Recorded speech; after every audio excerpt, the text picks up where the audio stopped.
So we live in a time that it feels tumultuous. People are scared. People are, if it's not one thing, it's the other. If it's not hurricane, give it the first name and all the damage it's going to do, then it's, whether or not there's going to be nuclear war or things like that. Everyone's got so much to be afraid of, it seems, especially if you're connected to the news and just kind of feeding yourself that every day.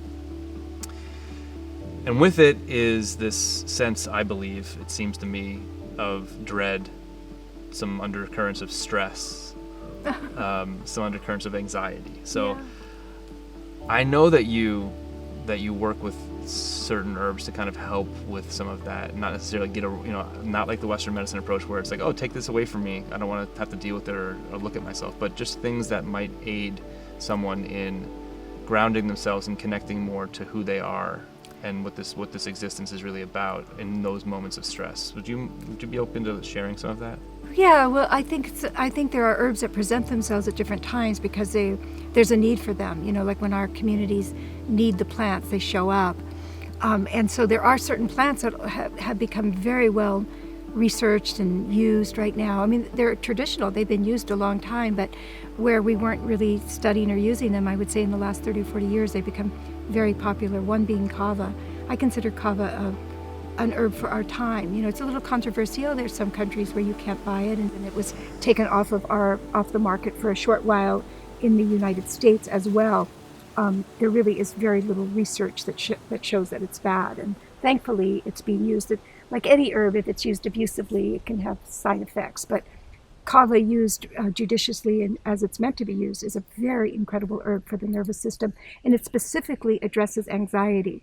It's a kind of remarkable when you take it, you feel your mind alert, but your body relaxes. It's kind of like you feel like, I can breathe again. So that's a really specially good one. And then there's the traditional herbs like lemon balm and chamomile, valerian and hops. All of those herbs are used for stress and anxiety. I also love using herbs that are heart herbs because so oftentimes our fears originate, I feel, in our heart. It's this scariness. Our hearts start palpitating. We get very nervous.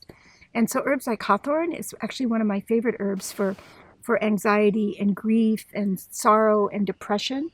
I combined it oftentimes with lemon balm and St. John's wort and oats. Oats in particular for men, by the way. It's good for everybody, but oats has a way of really making the male system or the more masculine system calmer. It's a specific herb for men.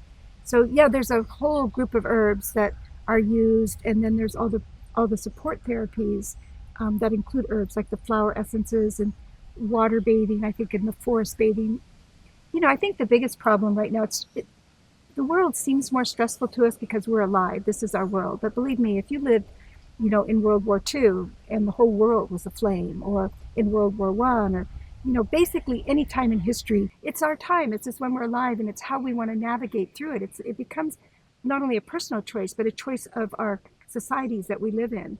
And I think one of the biggest reasons that we're seeing this tremendous anxiety and stress is, yes, we do have a lot of big issues that are facing us, but even more so, we have a global awareness of what's happening to us. And never before in history have we had the ability to hear so much bad news and good news, by the way. There's more good news than bad, but we just seem to have this innate curiosity to want to hear the bad news.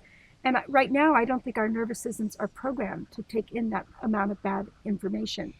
So, you sit down every morning to have your cup of coffee that's really stimulating. It's creating overstimulation in your body. And then you fill your heart and your mind with pages and pages or screenfuls of bad information. It's enough to make the strongest, most connected person be stressful. Mm-hmm. So I think a lot of it is us managing.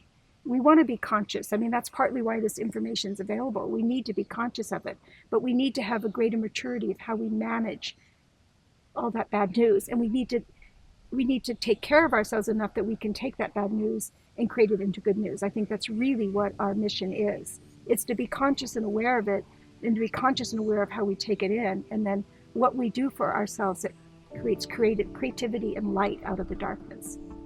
I think it's that simple.